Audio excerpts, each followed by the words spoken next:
Hello and welcome to Audiovisual Cultures, the podcast that explores the weird and wonderful areas of cultural production. I'm Paula Blair and I'm really thrilled to be joined in this edition by artist Robin Price and gallery director Catherine Hemelryk at the Centre for Contemporary Art, Derry-Londonderry, to talk about Robin's show Escape Sequence, exhibited from the 26th of October to the 21st of December 2019.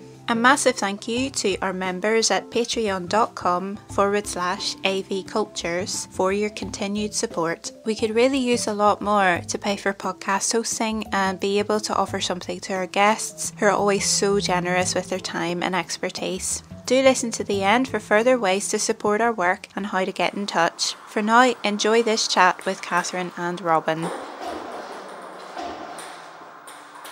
Hello, my name's Catherine Hemelryk and I'm the director of the Centre for Contemporary Art, Derry-Londonderry. Right now we're sitting in the library and workshop. Here at CCA we have exhibitions, public programmes, we do some publishing, make editions, we do all sorts of things. We work with artists from Northern Ireland and international peers, and we particularly have a focus on supporting emerging practice. So I do that by really trusting artists actually, seeing ideas that could happen, working with them to make them happen. That takes us on to Robin. Robin, would you like to introduce yourself? My name's Robin, I'm a digital artist based in Belfast with a show at CCA at the moment. Your show is Escape Sequence. Yep. That's a coding term, isn't it? Is that right? So an escape sequence is a sequence of characters that can't represent themselves directly. Sometimes you want to use special characters, so you have to put in more special characters to tell the compiler to ignore one thing and do another thing. But it related to my practice. There's a lot of escapism in the work that was in the show. Sort of comes from a desire to sort of escape reality to some degree. So that's why I picked it. That emergence as well, that's very much something you're trying to support here, Catherine, at CCA. How do you feel about emergence? Emerging, like, that's the title. You can be emerging for your entire career. Forever, yes, submerging exactly. is the term for that. I think it's not something I ever really consider or try and get hung up about. All the time you're making work and you've got opportunities, just keep playing the game. I try not to sort of ever make things contingent on either getting funding or getting a show. I try and think, what can I do with what I've already got, and then if something does come of it, how can I scale it? Because I think all the time you're just making work, you're winning. It's only when you sort of start to focus too much on the outcome and make it about an outcome. I want to make a body of work for, that's not, I think that's really a productive. It's good to have that in the back of your mind. Think, well, how am I eventually going to turn this into something that goes into a show? But don't make it about. I try not to make my practice about. I need to have these things ready for something to come out of it. It's more kind of like I just want to keep making work. So I'll just find ways of doing that at whatever scale I can get funding or opportunities for. Something I do with our programmes here is the exhibitions programme. Take a set of ideas or questions, and it's a cumulative experience. So each show is looking at different aspects of these sets of ideas or questions, and try and have different rhythms going through the projects as well. So a combination of solo shows and group shows of different scales, and to create something that people who come to us regularly, they come and see each show, can have this kind of experience that gathers over the full season, but at the same time each show is completely unique and it's a complete thing in its own right. So this year, with so much uncertainty, the only certain thing was that time will pass. So each of the exhibitions for me curatorially began with the idea of how the passage of time is taking effect or evidence of, or ways that you spend time. We've had 2 shows already in this season, and I invited Robin after seeing his work last year and thinking about recreation and that escape, and that was the starting point, and then it's become this complete kind of unit, and it's a kind of survey show of Robin's work over the last 5 years. So it's really nice to be able to bring it together and also to have something new, which is our Drawing on the Walls project with a massive laser. That's been really exciting, the drawing on the side of the gallery with the kids. Yeah, getting that many happy, smiling kids taking pictures of themselves next to what they've drawn on the side of the gallery, that's really been really positive, really good fun. That was nice. Yeah, the front of our building, our facade, it's a very pale, it's painted in pale whites and creams, so it was just asking for it. So our neighbours upstairs were very kind and let us board up the windows so that we could just turn our facade into a blank canvas. So it's been pretty great. Yeah. There's an element then, I guess, of you're turning on the head the idea of public art a little bit, because you're handing it over to the public a little bit, and it's very visible from the Derry walls.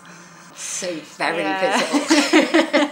Does it give you a bit of a community feel when you get people passing? And I suppose that you must be capturing tourists as well at this time of the year with the Halloween festival coming up. We got a few tourists yesterday. There's the Spanish guys. Yeah. And was there a Canadian one? Someone wrote "I love Canada" on the side of the gallery. So it's been all sorts. Mostly it's been families with the kids doing the drawing and the parents just sort of, some of them helping. It's been a really nice mix, I think. This has been part of the Awakening the Walls events that take place on the 3 nights leading up to Halloween, because Derry Halloween is just enormous. There have been thousands of people coming to the city this week.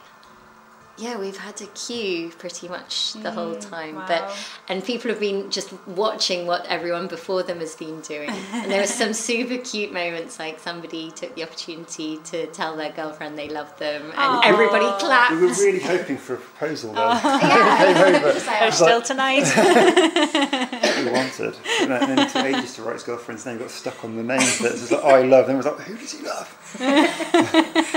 Did he forget how to spell her name or something? You have to really press hard on the iPad to get it to. Like, some people seem to have the knack and they just can bosh it out really quickly, and other people can't. They're too can't soft. get it. Yeah. Touched. So it's something about getting the right tension on the tech that we're using. Yeah. But there have been loads of drawings, and we had lots of Halloweeny things, so pumpkins and ghosts, and then some kids skulls. Some really nice skulls actually, and a sort of Cthulhu octopus creature. A lovely thing. horse last night, the unicorn last night. It was very good. Turned into a unicorn at the last moment. She could really draw. She got it. So it's been, and some people just making shapes, which have been some of my favourites actually, where it's just kind of they're taking a line for a walk, but that line is laser on our building, and it's huge. Wow. To come back to the idea of time passing, time is continually passing, and how we spend that passing time, and just to get into what's actually in the exhibition as well. It's not just human time being passed, is it? No, feline time has been passed. So in Gary, on the new work that I made for the exhibition was called Feline Mobile Disco, and it was a cat rave. A number of years ago I did a residency in Amsterdam where I was basically cat sitting for a guy who worked at an art centre there, and his cat really enjoyed laser play, and I thought there's got to be a way I can overcomplicate this with technology. And I've been itching ever since then to build some kind of automated cat laser play installation piece. And once you've had the thought cat rave, put those two words together in your head, you can't back down from that. Yes. It's like, I have to find a way of making this physical and ethical. And then set about putting it off. So I built the Feline Mobile Disco. It unbolts, you can fit it in your car, you can carry it around the city. We took it to Catherine's house earlier today to put on a cat rave for her cat Joanne. So I was taking it around Belfast to like a number of different places that had cats, and just putting it on. They really enjoy it. It plays cat music, which is what we can hear in the background now, by composer David Tye in America, who worked with animal behaviourists to work out what frequencies cats find relaxing.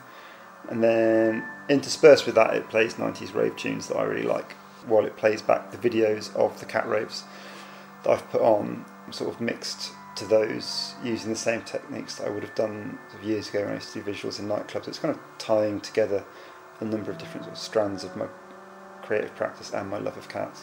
And it's got lasers in the top bits that they're fitted to pan tilt kits for cameras, and you can control it off your phone, or at the moment it's just set to sort of like automatically rave about. Yeah. So that's cat raves. And then in gallery 2 you've got the ping pong table, which is 4,000 LEDs under frosted polycarbonate with sensors that triangulate where the ball hits. So that came out of Peter Muchler at PS Squared asked me to jazz up their ping pong table for Culture Night years ago. Was it when we had the Cultural Olympiad? Yeah, 2012. It's when Inflatable Stonehenge. We went to Inflatable Stonehenge. That was it. That was brilliant fun. Joy. So that was, yeah, that's the kind of work I really like. Yeah. A gigantic inflatable copy of Stonehenge for the public just to jump up and down on. It was brilliant. And Jim Ricks had his mini henge. What was it? It's from a inflatable copy of like a local one. But his predates the artist who did the inflatable Stonehenge, but they showed them side by side. Yes, that's for the first time. But we were on the big one. Yeah, no, we were having loads of fun on the big one. So yeah, the ping pong table came out of Cultural Olympiad. I did scale down. I did like the first version was just 15 LEDs in PS Squared, and then off the back of that I got my first Arts Council grant and did the second one, which I've slowly upgraded and sort of now it folds up and it all runs on a Raspberry Pi. You can just switch it on. It's much nicer than it used to be. And then in Gallery 3 I've got work from Glitch Festival, which was sort of trying to invert the regular relationship we have with digital art, where people monkey around and try and sort of see themselves reflected back. They want to see sort of their action in the installation. They're trying to work out how the sensor works. So this one rewards standing very still. If you stand very still, it sort of creates this beautiful mountain scene. And then if you monkey around, the camera pulls up and you see yourself in this sort of narcissistic sea where you're sort of making all these purple waves. And the other one is, you just monkey around and you see the wave. That stands opposite it. Yeah. So it's like a survey of the last 5 years worth of coding and the stuff in Gallery 2 and Gallery 3, a lot of the code has been reused. So there's been a lot of stuff recreating the motion of waves on water and sort of then finding glitches in the way that worked on different systems, and then ending up like spending a lot of time studying those glitches, recreating them and sort of incorporating them back into the work. So, but the theme that runs through it is one of playful escapism, really, it being sort of quite kid friendly and encouraging adults. I think art is the way, or one of the ways that adults sort of allow themselves to play with each other and sort of regress slightly into a more childlike state. And it's trying to sort of create that kind of atmosphere, which has been one of the nice things about doing the project outside on the walls. It's just been really, really playful. So I'm very happy with it. I was reading some of the text earlier as well with the cats, and there was something about actually trying to hasten bringing about the end of the internet. Yes. That's the end stage goal for the Cat Rave project. The idea was always to build the structure so it had cameras built into it that would automatically upload new cat related content to the internet, that would then bring about the end of the internet. It would sort of create this cat related feedback loop, people downloading it, watching it, servers would burn out, and we could all just go back to a 90s slow media utopia. That'll hopefully happen in summer next year. So it's been tentatively booked for the DSPCA in Dublin for kitten season next year. So they've got like a big cat shelter. It's the biggest cat shelter in Ireland, and it's open to the public. And we're going to put the sculpture in there for the kittens and then live stream it as a way of trying to help them find their forever homes, and also bring around the end of the internet. So that's the plan. Yes. It's a fascinating idea. I'm just thinking about how, our mobile phones are just so much a part of us now. We're becoming cyborgs because they're just part of who we are now.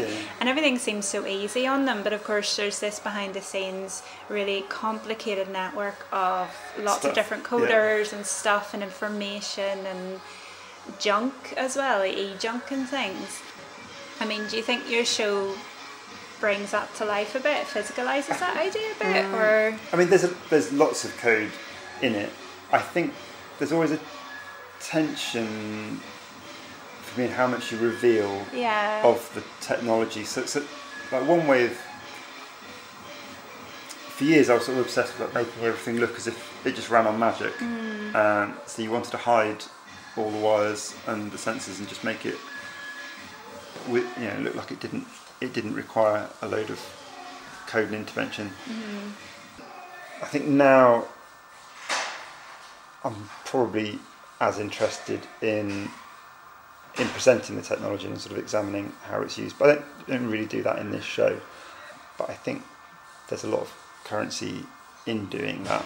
I'm just still, I think in this particular show, still playing with the idea of like it runs on magic.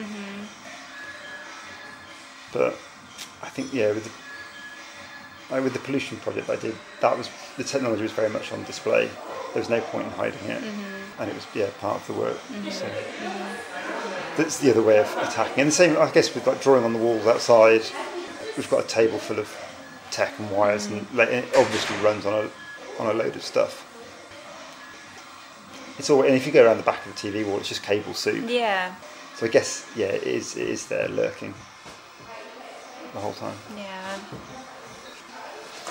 Do you want to say anything about your previous work then? You've done the pollution work. You were measuring air pollution, wasn't it? Yeah, it was a photography project visualising air pollution through experimental photography. So I had a digital light painter that was hooked up to a pollution sensor. So that again was like an offshoot of the ping pong table, and it was a load of spare LEDs left over. I'd done a residency. Right, I knew I wanted to do a project around air pollution. I didn't know what form it would take. Originally it was going to be sort of around sound and sort of mapping, because the air was the medium for the pollution and for the sort of sounds I was recording in different spaces. But it was a bit dry, a bit academic, and I couldn't, in the end, find, because I knew I was going to have to collaborate with scientists, and it was a way, making it photographic based was a way of having sort of a quick outcome that you could show back to them.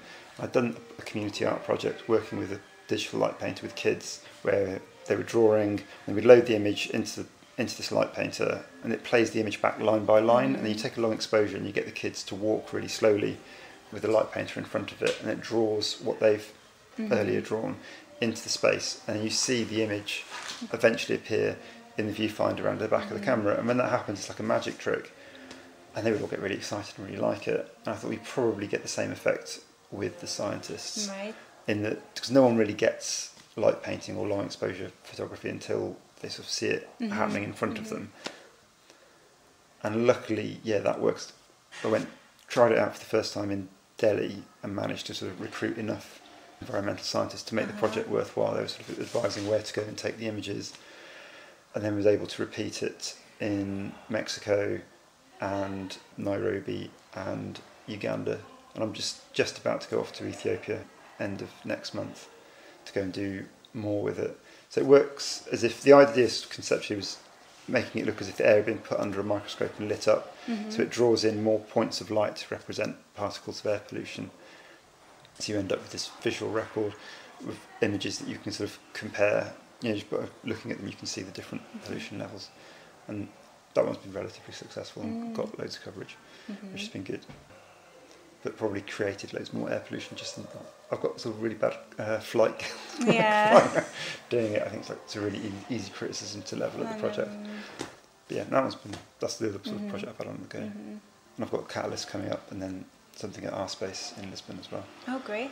Which is great, but terrifying. So I've got loads of work on. So. Catherine, how did your cat, Juan, get on with the disco? He really enjoyed it.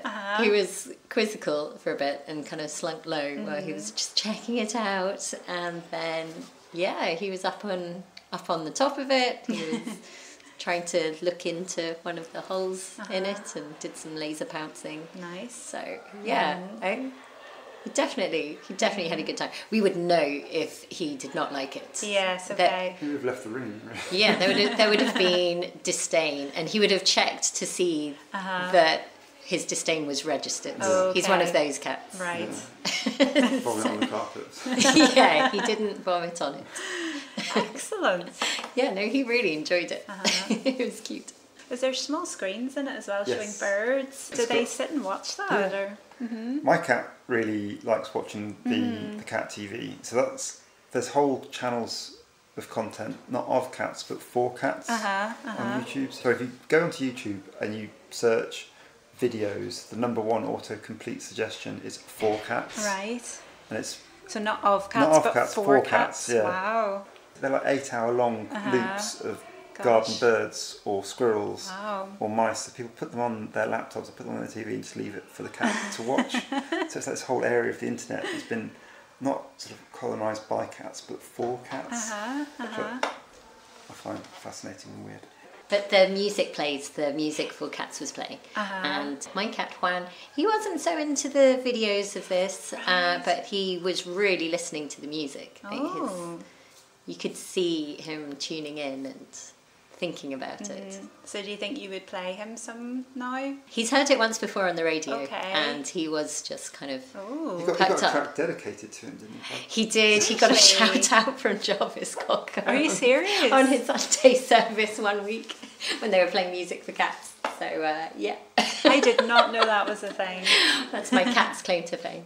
Oh, that and also campaigning. The pro-choice campaign just getting packed as he was on the side for Cats for Choice. Right. Yeah, that perhaps shouldn't mention that so much. Oh, this is a very much a pro-choice podcast, don't worry about that. And we got a shout out for the exhibition from Mary Ann Hobbs, which I was very pleased about. For the cat rave, because Catherine tweeted it. So that was really good. We were installing. It was an intensive install, so I was just like, this will be fun. Excellent. So, Catherine, I mean, it's a few days in. How do you feel it's going with patrons coming into the gallery so far? I mean, the laser has obviously been really popular, but what about the show itself inside? I really expected this show to be a popular one because it's bright and there are interesting looking things that you can interact with. Yeah, that is how it's been. We've had loads of people through the doors. We've been opening late because of the Awakening the Walls project, and we've just had hundreds of people each night. And the ping pong table has been pinging and ponging pretty much. Yeah, it's been in pretty constant use. Also, we've had lots of kids in. So yesterday we had 3 lads in who were just bored. They're on half-term holidays and just played for a long time, and also were soaking up the art, so it was kind of really nice. It's not any time like that where you get people that wouldn't perhaps typically come into the gallery. Yeah, it's really good. And art can be fun. Yeah, there's a value in levity, sort of one of the themes of the show. Yeah, and recreational, and they're out of trouble and well, causing trouble. But yeah, no, it was good. Yeah, we've had, unsurprisingly, the fact that cats are in our hashtags. It's been lots of really nice comments on the socials and people posting photos. It's been really, really good fun. And so the mobile disco, is anybody biting with this? No, depressingly. I got one call at the opening, but I was too tired and I had my phone off, and I texted them back, and they haven't texted back, so I'll come around and put it on a cat rave, and they never texted back. We took it to Catherine's. We could do some extra dates at the end, is what I'm sort of thinking. I think it takes a while for word to get out sometimes. Yeah. So I think, it's a sort of thing where you could easily see something like that and go, well, that's obviously nonsense. That's a prank. Convincing people it was real has been quite hard. Yeah. Just getting people's heads around the concept of a cat rave. It's not for humans. It was tougher than I thought it would be. Our technician's daughter got really excited just by the idea of it. It was so cute, and she made her own poster for us as well. Oh yes, beautiful. I saw that online. Yeah, that was gorgeous. Yeah. And how old is she? About 7 or something? Oh. So we know there's interest, just possibly not from the cat owners. But yeah, we'll see how it goes and see if we can maybe get some extra dates in there. Yeah. You need a review from Juan around his cat friends, and then we've got the videos and the photos from this morning. We'll go and post them. Yeah, just to show people this is a thing, lads. Yeah, this is totally real. It is real. Raves for your cats. Cool. What more is there to say? What's going on there? That's it, really. Yeah. No, it is. It's that sort of thing. It's like, this is the best idea humanity's ever had. oh, we have to do this. You can't not do it. No, there was no backing down from that. You have to find a way to make it happen.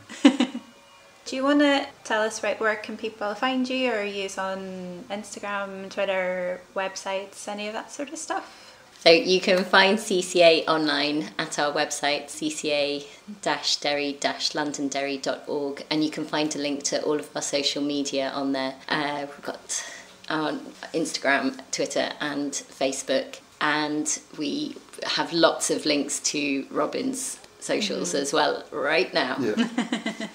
Great. Well, thank you both so much, and good luck with the rest of the show. Yeah, cheers for coming. Thank you. Let's play ping pong.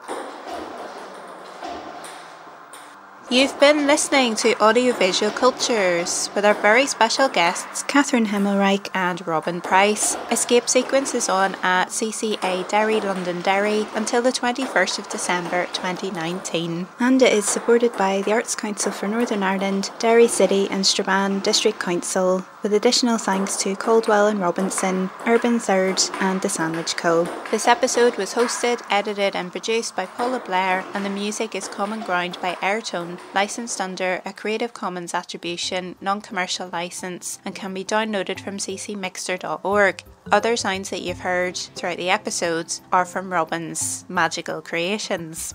Episodes are released every other Wednesday. Please rate, share and subscribe on your chosen platform, as this helps others find the show. We're really grateful for regular donations to liberapay.com/PEA Blair, or one-off donations at paypal.me/PEA Blair to help cover costs incurred in making and distributing the podcast. Even £1 or $1 or whatever you can give is a really big help.